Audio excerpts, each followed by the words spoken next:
بسم الله الرحمن الرحيم. السلام عليكم ورحمة الله وبركاته.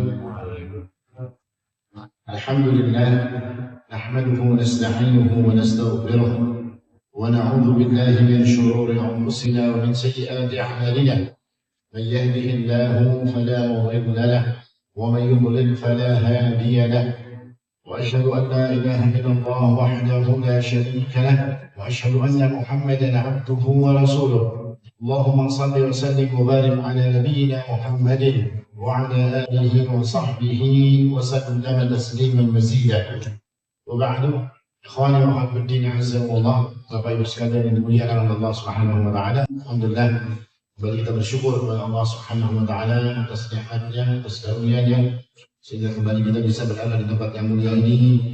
Kita berharap kepada Allah Subhanahu wa taala, Allah Subhanahu wa taala menjadikan apa yang dibicarakan di tempat yang mulia ini jadi ilmu yang bermanfaat untuk kita. Ilmu yang akan meningkatkan iman kita, meningkatkan ketakwaan kita, dan menjadikan kita semakin taat kepada Allah Subhanahu wa taala. Amin ya rabbal alamin. Kita lanjutkan kajian kita, masih tetap kitab Minhajul Muslim. Kita masuk kepada adab kepada makhluk. Adab kepada makhluk terbagi beberapa subbab. Di antaranya yang sudah kita bahas, adab kepada orang tua dan yang lainnya. Hari ini kita masuk kepada adab kepada ikhwah, adab kepada saudara.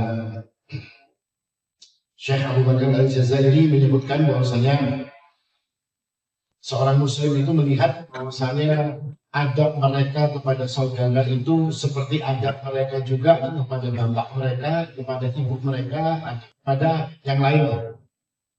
Artinya beradab kepada saudara, kata Syekh Abu Bakar, itu sama saja kita beradab kepada bapak kita, atau orang yang beradab kepada anaknya, atau beradab kepada saudara-saudaranya yang lain.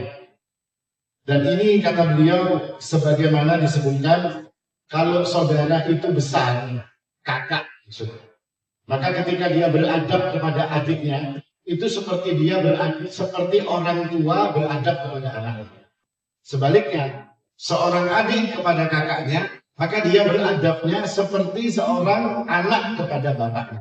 Seperti itulah adab di dalam Islam. Dan ini berdasarkan sebuah hadis yang disebutkan oleh beliau rahimahullahu taala, haqqu kabiril ikhwah ala saghirihi ka haqqil walid ala waladihi. Hak saudara tua kepada saudaranya yang muda itu seperti bapak kepada anak. Maknanya apa ini, Pak? Yang namanya saudara tua itu harus ngayomi adiknya. Yang namanya saudara tua itu seperti apa bapak kepada anaknya? Ya seperti itu saudara tua kepada saudara-saudaranya yang lebih kecil. Maka dengan hadis ini sebaliknya pula, seperti apa saudara kecilnya kepada kakaknya? Maka dia harus memuliakan kakaknya. Dia harus berbakti kepada kakaknya sebagaimana dia beradab kepada ibu dan bapaknya.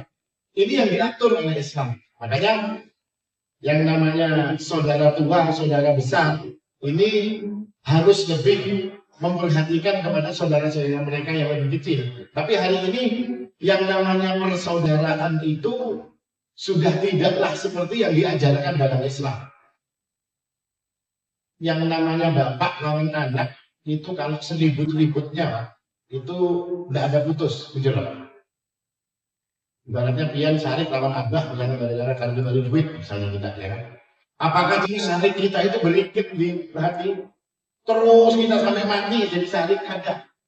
Tapi yang terjadi sebaliknya ketika pada saudara. Berapa banyak antara dua saudara yang tidak saling tegur sapa? Berapa banyak di antara dua saudara yang justru saling ribut dan saling bermusuhan? Yang tidak tegur sapanya, permusuhannya, ini seperti nggak bisa diselesaikan. Padahal mereka saudara. Di dalam Islam diajarkan mereka itu harus beradab sebagaimana adabnya seorang bapak kepada anaknya jika dia antara saudara yang tua dengan saudara yang muda. Kalau saudara yang muda beradab kepada saudara tuanya, ya seperti dia beradab kepada kakaknya. Kalau ada sesuatu yang bermasalah, ada kesalahan dan segala macam, sebagai saudara muda, hendaknya dia minta maaf duluan, gak ada masalah. Seperti kita minta maaf kepada bapak, gengsi lah. Pian gengsi kalau minta maaf kepada bapak kita, kepada ibu kita. Oh, ada maaf. Sidin yang salah, suruh Sidin minta maaf. Enggak ada kayak gitu. Yang cerita kayak itu ditertawakan orang. Orang justru akan marah kalau kita bercerita yang modelnya seperti ini. Nah, ini adab di dalam Islam. Seorang saudara dengan saudaranya yang lain itu begitu kuat Allah Subhanahu wa taala menjadikan ikatan. Makanya Nabi juga mengatakan ketika ditanya siapa yang harus saya berbuat baik, berbakti kepadanya. Maka Nabi SAW mengatakan bir ummik wa abak. Ya kan?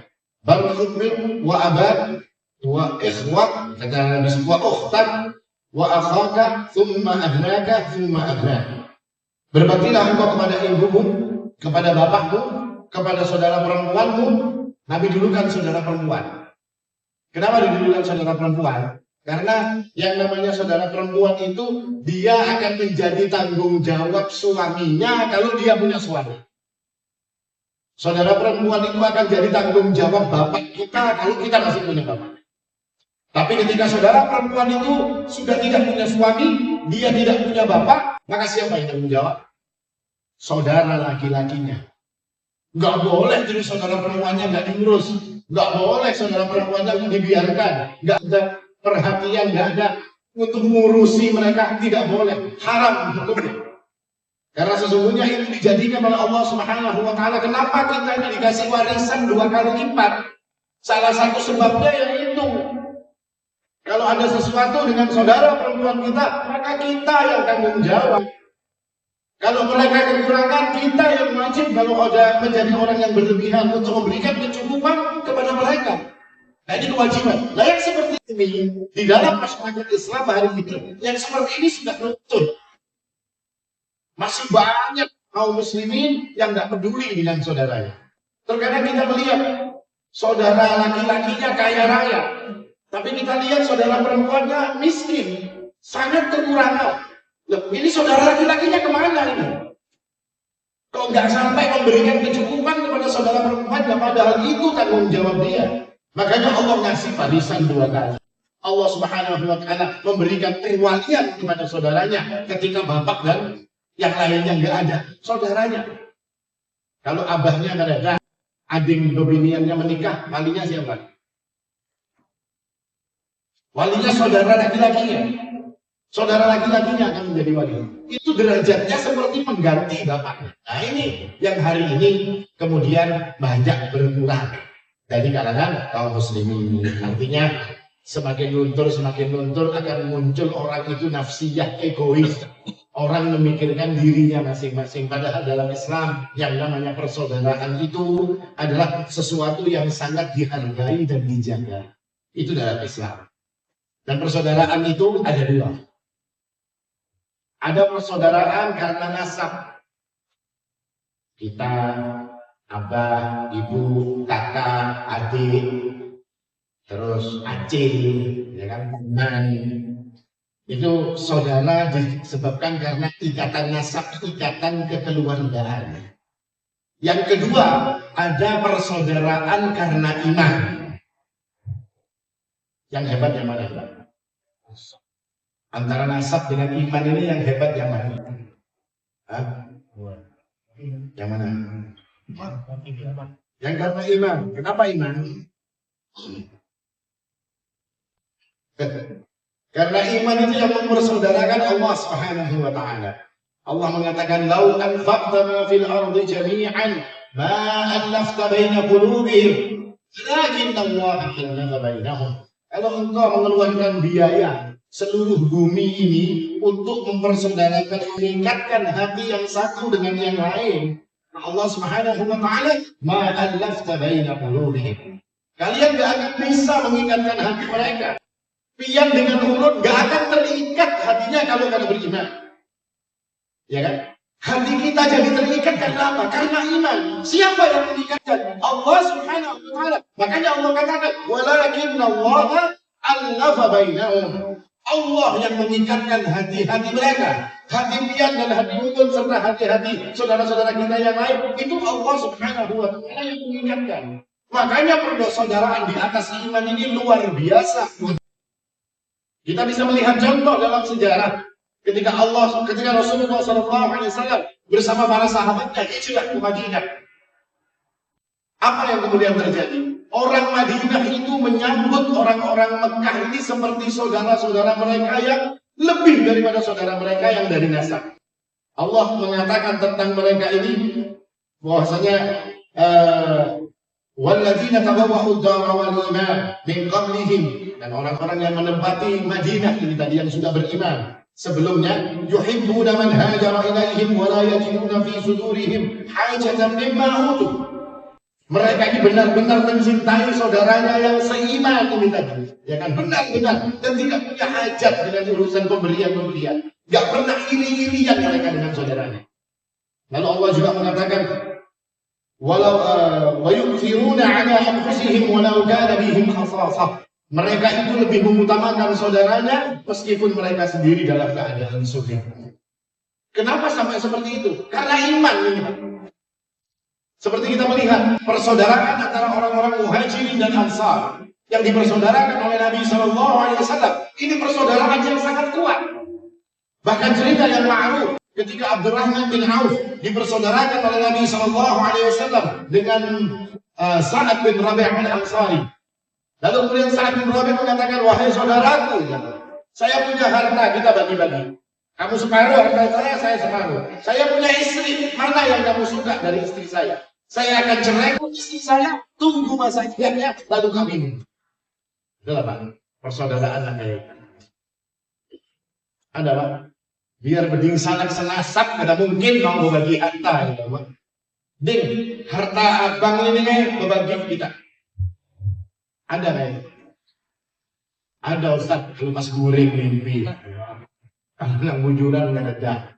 Ya kan, tapi para sahabat ini ambil separuh harta, bahkan istrinya mau dicerai. Beberapa istrinya, dia punya beberapa istri, dicerai, pilih engkau yang suka dengan istri yang mana. Nanti akan aku ceraikan, biar engkau akan bisa mengawini. Ini persaudaraan yang diikatkan oleh Nabi SAW karena iman mereka. Wa yu'thiruna 'ala anfusihim walau kana bihim khasasah. Orang-orang ini tadi begitu memuliakan saudaranya, mereka itu berani susah asal bisa mengutamakan saudara-saudara mereka. Ini yang dipersaudarakan oleh Nabi SAW. Bahkan di awal-awal Islam yang dipersaudarakan oleh Nabi SAW ini saling mewarisi, Pak.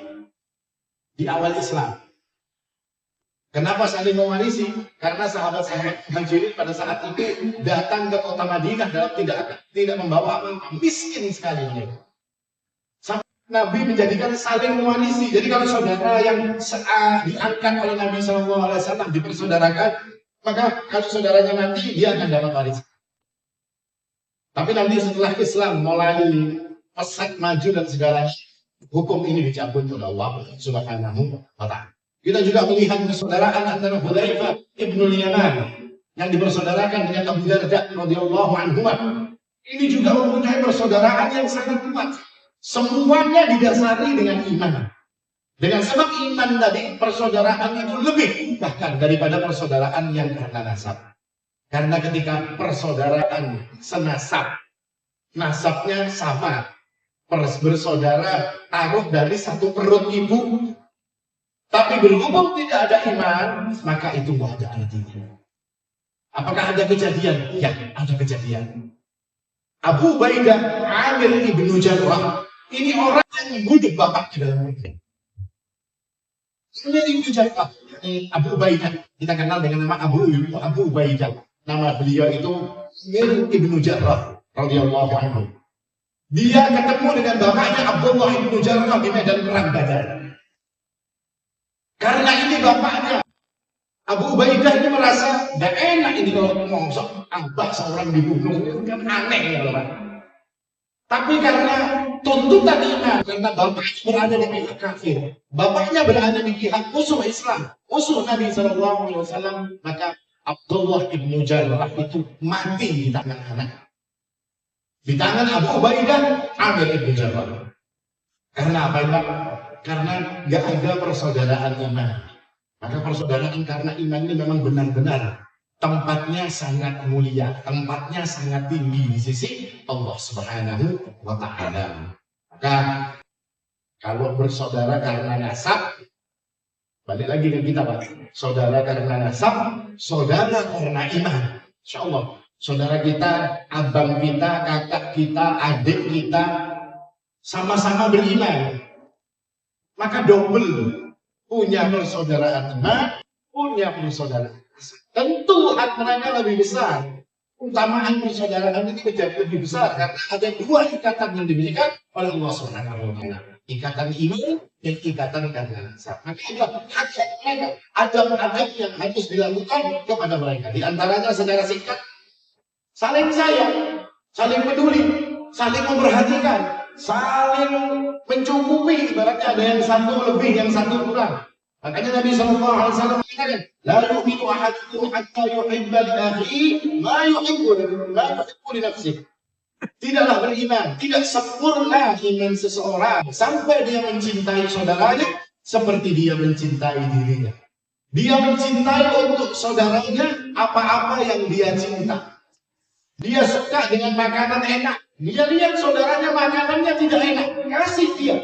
Dia suka melihat saudaranya makan enak, seperti dia juga suka makan enak. Dia suka saudaranya misalnya dalam kecukupan, seperti dia juga suka dalam kecukupan. Orang yang bisa melakukan ini adalah orang-orang yang oleh Nabi SAW diakui iman mereka. Yang perlu kita perhatikan, yang perlu kita perbaiki. Artinya ketika kita ini sudah ngaji berkaitan dengan saudara, ya diperhatikan, diperhatikan. Artinya kalau kita ada permusuhan dengan kakak kita, dengan adik kita, dengan kerabat-kerabat dekat kita, itu diperbaiki. Lebih utama itu diperbaiki.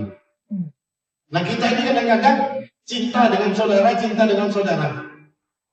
Kadang-kadang malah dalam pikiran manusia, sebagian orang itu berpikiran, kalau menjulungi saudara, misalnya saudara yang nggak punya, kita kasih kecukupan kepada mereka.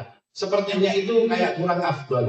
Mending menjulungi ke rumah yatim, mending menjulung ke masjid, mending menjulung kepada yang model-model kayak itu. Padahal keutamaannya ini lebih utama. Allah mengatakan wa atal mana ala hubbih. Dia memberikan harta yang paling dia sukai kepada siapa? Yang pertama disebut Allah. Dzawil qurba, orang yang punya kekerabatan.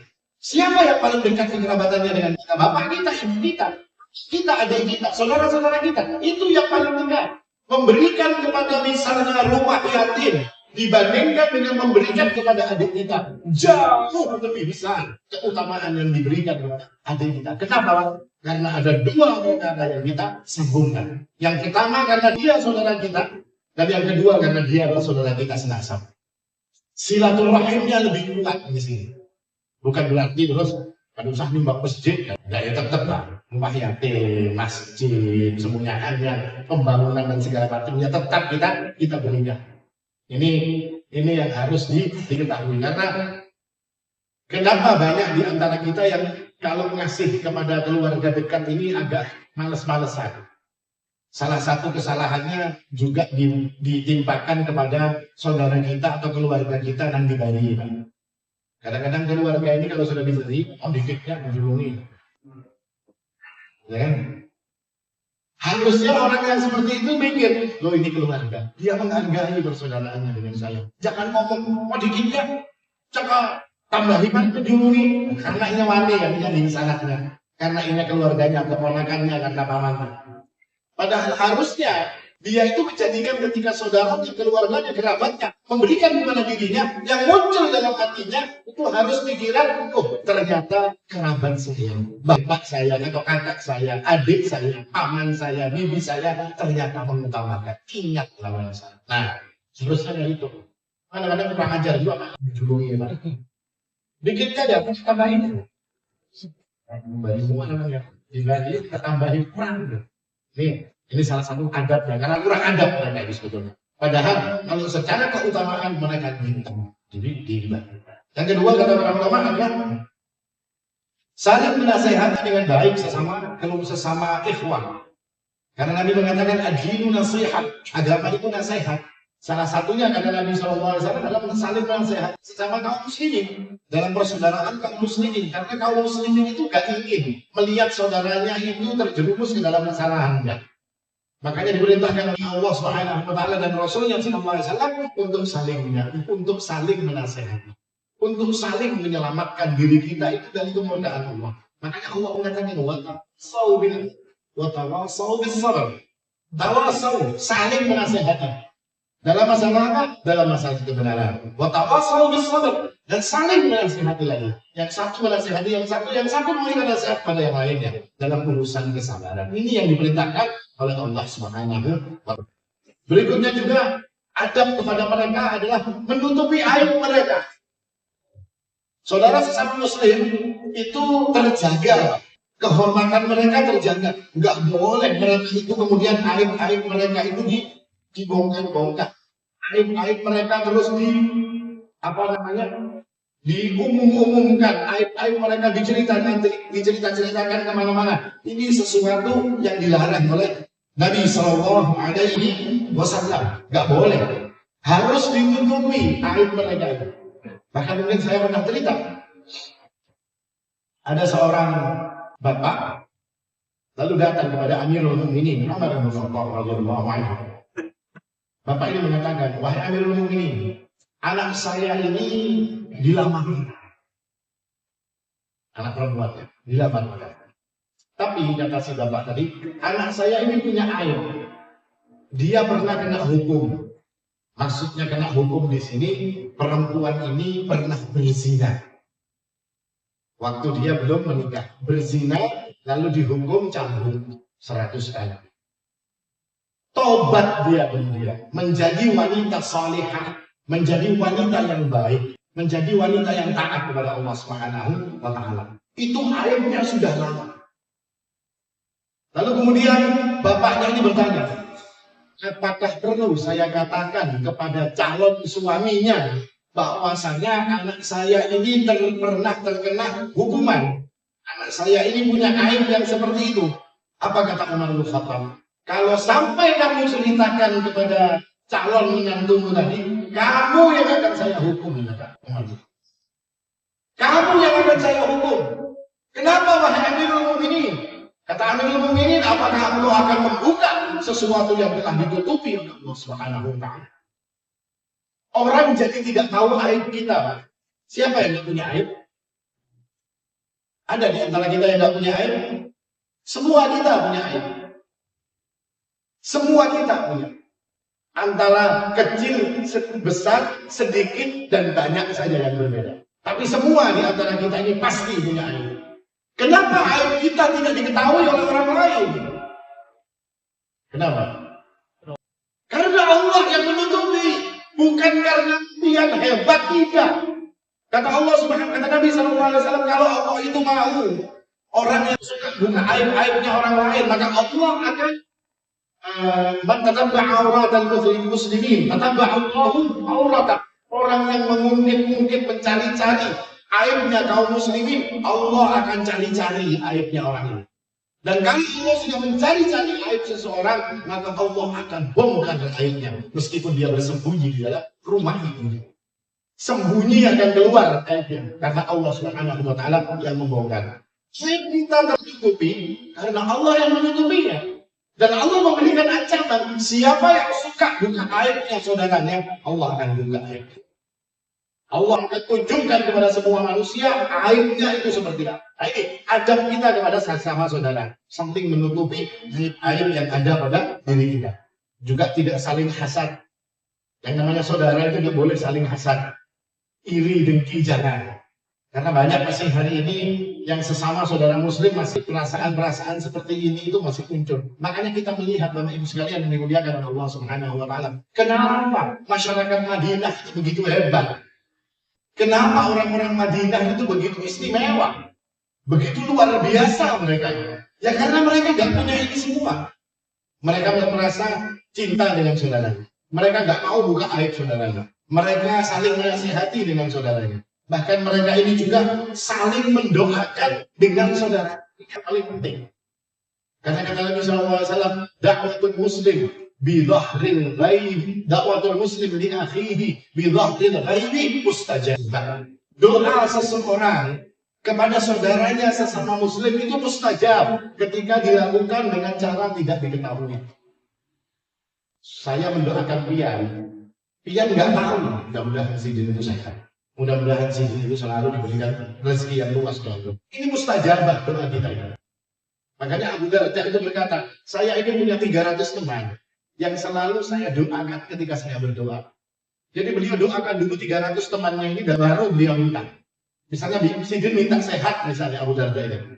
Beliau mengatakan akan berdoa kepada Allah, ya Allah si fulan kasih sehat, ya Allah si fulan kasih sehat, ya Allah si fulan kasih sehat. 300 orang ini didoakannya sehat semuanya. Hanya ke 301 Sidin berdoa, ya Allah berikan pula itu sehat. Modelnya kayak gitu. Kenapa? Karena doanya mustajab dan ada malaikat yang akan mengatakan amin walaka bimintin. Malaikat itu ketika kita mengatakan ya Allah, jadikan si fulan ini dalam keadaan sehat. Malaikat mengatakan amin walaka bimintin. Ya kan? Amin. Semoga Allah mengabulkan doamu dan semoga Allah juga memberikan seperti yang engkau minta untuk saudara. Minta lagi untuk saudara yang lain. Kata malaikat seperti itu lagi. Terus kita didudukkan oleh para malaikat-malaikat Allah Subhanahu wa Ta'ala. Nah ini adab-adab yang diajarkan di dalam Islam berkaitan dengan ikhwah, dengan saudara. Artinya saudara ini memang mempunyai kedudukan yang sangat kuat dan dijaga di dalam Islam berkaitan dengan persaudaraan. Ini bab tentang persaudaraan dengan ikhwah dan yang semisal dengan ini. Sebetulnya ini harusnya lanjutan babnya hak atau adab kepada suami istri. Tapi kalau ulun bahas kepanjangan, kesan pertemuan yang akan datang karena panjang. Suami istri itu penting Pak. Pian punya istri, pian punya suami, ibu-ibu, ya kan. Nah, ini ada adab-adab. Gitu kadang kita tabrak adab-adab. Yang agak ringkas sedikit adalah yang mirip dengan saudara adalah adab makin aqarib. Adab berkaitan dengan kerabat. Kerabat ini meskipun kafir tetap ada adabnya. Kenapa? Ya karena mereka punya ikatan kekeluargaan ini. Meskipun kalau dilihat kedudukannya lebih tinggi yang di atas iman. Tapi kalau kerabat tetap mereka punya kedudukan. Dengan sebab kekerabatan mereka, kita harus beradab kepada mereka. Kita bisa lihat Sa'ad bin Abi Waqqas yang ibunya mau bunuh diri, nggak makan. Kalau sampai Sa'ad nggak mau murtad. Sa'ad tetap memegang agamanya. Tapi apa yang dia lakukan? Dia tetap berbuat baik kepada ibunya. Ya kan? Karena ini perintah Allah Subhanahu wa Ta'ala. Allah memerintahkan meskipun kalian kata Allah Subhanahu wa Ta'ala diperintahkan untuk menyekutukan Allah Subhanahu wa Ta'ala. Maka fala tuti'huma. Jangan kau taati mereka. Tapi berkaitan dengan adab kita dengan mereka, wasahhuma fid dunya ma'rufa. Pergaulilah mereka di dunia ini dalam keadaan. Abu Hurairah radhiyallahu anhu yang ibunya kafir, ya kan, yang selalu memaki-maki Abu Hurairah, maki-maki agama Abu Hurairah. Tapi apa yang dilakukan oleh Abu Hurairah? Terus ibunya ini didoakan agar ibunya bisa mendapatkan hidayah. Artinya inilah adab seorang muslim meskipun kepada kerabatnya, meskipun kerabat itu kafir. Apalagi kalau kerabatnya dari kafir. Nah ini lebih lagi kedudukannya di sisi Allah Subhanahu wa Ta'ala. Seperti apa kerabat misalnya? Paman bibi kita. Seperti apa kita memperlakukan paman dan bibi kita? Dalam syariat, paman dan bibi itu kita harus berbakti kepada mereka seperti kita berbakti kepada ibu dan bapak. Nabi SAW mengatakan, wa qala fil salih innaha bimanzilatil Nabi berbicara tentang masalah bibi, acil. Bibian itu acil. Masalah acil, apa kata Nabi? Kedudukannya seperti ibumu. Ya baktinya kepada acil kita ya seperti pada ibu kita. Ya nurut kepada mereka, muliakan mereka. Apa hari ini yang terjadi seperti itu? Jarang. Banyak lagi kaum muslimin yang tidak memperlakukan ibu-ibu mereka seperti mereka memperlakukan ibu-ibu mereka. Bahkan terkesan wani lawan acilnya. Meremehkan lawan acilnya. Apalagi kalau yang kemanakan ini sudah punya kedudukan. Si kemanakan ini berduit misalnya. Apa yang dia berlakukan kepada acilnya kalau acilnya itu minta? Jadi model kayak orang lain. Padahal tidak. Demikian pula paman. Al-'ilm bimanzilatil ab. Paman itu seperti bapak. Ini yang diajarkan oleh Rasulullah SAW. Sehingga adab kita kepada kerabat itu sama dengan adab kita kepada orang tua kita sendiri. Paman kita kepada bibi kita, ya seperti bapak kita, seperti ibu kita. Kepada sepupu kita, anak paman kita, ya seperti kita beradab pada saudara-saudara kita sendiri. Kadang-kadang kan seorang keponakan ini kadang terlalu akrab lawan pamannya, lawan acilnya ya Allah. Kan kadang-kadang seperti itu, nggak akrab. Kenapa ya? Sana bapaknya. Ini saya mau cerita. Saya itu dulu Pak, saya ini dengan sepupu saya akrab semuanya. Baik dari abah, baik dari ibu, semua. Kayak di sana semuanya. Karena dulu itu setiap kali liburan misalnya, nanti saya ini ke tempatnya paman saya atau anak paman saya di rumah saya. Ini liburan hendak setengah bulan di rumah si Dino. Jadi lawan paman ini bisa ya si Dino memamai, mengetek telinga, memamai, minta duit lawan si Dino kalau hendak belanja, tidak ada masalah. Karena begitu akrab, demikian pula dengan anak-anaknya. Jadi akrab, mungkin yang dengan anaknya yang sana, dengan anaknya. Ya berantakannya yang di sana. Bukan sejak kecil, sampai dan yang sama-sama berisi anak berantakan, akrab berantakan. Tetap akrab, tidak ada rasa yang ya berkelahi, ribut ya ribut. Tapi kalau ributnya pian lawan di sana kayak. Hujan orang Bali kan kayak berkelahinya warik. Warik kalau berebut makanan kan berkelahi. Habis tuntung itu ya berkawan lagi. Kadang-kadang istilahnya mengganjal-ganjalnya tidak. Ya seperti itu. Artinya karena dilakukan oleh orang tuanya. Maka kita sebagai orang tua juga mengajarkan seperti itu. Ajarkan kepada anak-anak kita. Ini pamanmu, ini bibimu. Berbakti kalian kepadanya. Berbuat baik kepadanya. Muliakan mereka seperti engkau muliakan bapak-bapak. Nah ini yang harus dilakukan oleh kita. Nah ini beberapa adab yang disebutkan oleh Syekh Abu Bakar Al-Jazairi berkaitan dengan adab kepada saudara dan juga termasuk adab kepada ikhwah. Dan adab kepada saudara ini tidak membedakan antara yang kafir dengan yang mukmin. Nah, meskipun mereka kafir, tetap kita diperintahkan untuk beradab baik dengan kerabat-kerabat yang kita punya. Nah ini apa namanya yang dijelaskan oleh Syekh Abu Bakar Al-Jazairi dalam kitab. Mudah-mudahan bermanfaat. Kita akan lanjutkan di pertemuan yang akan datang. Sebetulnya harusnya ini hukum zaujah ada zauj, ya. Hak-hak antara pasangan suami istri itu seperti apa? Tapi karena terlalu panjang, disimpan belasan pertemuan yang akan datang. Karena panjang banget. Hak istri, nanti haknya suami. Karena hari ini kan banyak yang menuntut hak, tapi lupa dengan haknya orang lain. Ya kan? Minta haknya, minta disayangi lawan bini, tapi bininya kada disayangi. Si bini kayak itu juga, minta disayangi lawan laki, tapi lakinya kada disayangi. Nah ini diatur. Supaya jadinya klop antara suami dan antara. Ini kira-kira yang bisa bersambung. Mudah-mudahan bermanfaat. Walhamdulillah. Subhanakallahumma wa bihamdik, asyhadu an la ilaha illa anta, astaghfiruka wa atubu ilaik. Wassalamualaikum warahmatullahi wabarakatuh.